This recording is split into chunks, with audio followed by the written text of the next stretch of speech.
Sa likod ng katahimikan, sa bayan ng Rizal, sa probinsya ng Cagayan. Naroon ang mga kwento ng araw-araw na pakikipagsapalaran. Ang pagsasaka ay hindi lamang hanap buhay. Ito ang buhay. Ito ang kwento ng Lakampana Farmers Agriculture Cooperative. Nung wala pang interventions, ang ginagamit namin way ng pagtatanim ay yung traditional. Walang application ng fertilizer. At yung seeds na ginagamit namin ay yung mga second generation. Nangina iti seeds, nangina iti abono, kurang-kurang kami iti farm inputs. Para sa marami sa kanila, hindi sapat ang sipag lamang upang makaahon. Ang seeds, abono at kung ano pa ay inuutang na namin kasi we are farmers na naghihintay lang po. Kung positibo yung pananim o maganda ang ani, may kita po kami. Pero kung lugi, lubog kami sa utang. Ngunit, sa kabila ng mga pagsubok, hindi sila nawalan ng pag-asa. Nalaman namin ang iba't ibang programa ng DA sa aming organization na Lakampana Farmers Agricultural Cooperative. Hindi lamang kagamitan ang kanilang natanggap. Kaalaman, pagsasanay, at mga oportunidad upang mapabuti ang kanilang kabuhayan.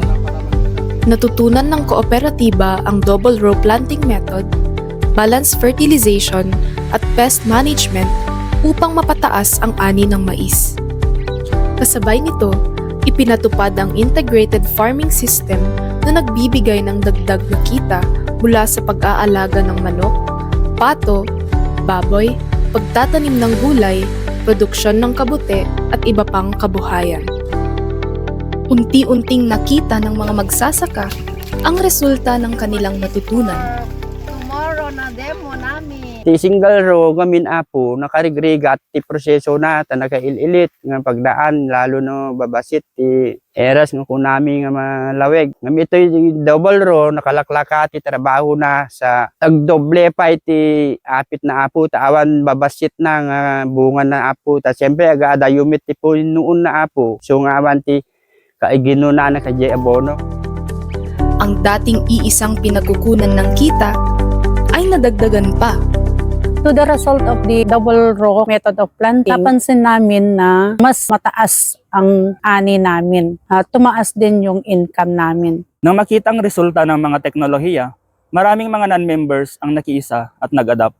Dahil dito, mas pinalawak ang programa. Mula 50 farmers and expand natin up to 100 farmers upang mas maraming makinabang sa suporta at kaalamang pang-agrikultura. Tuladin na kami.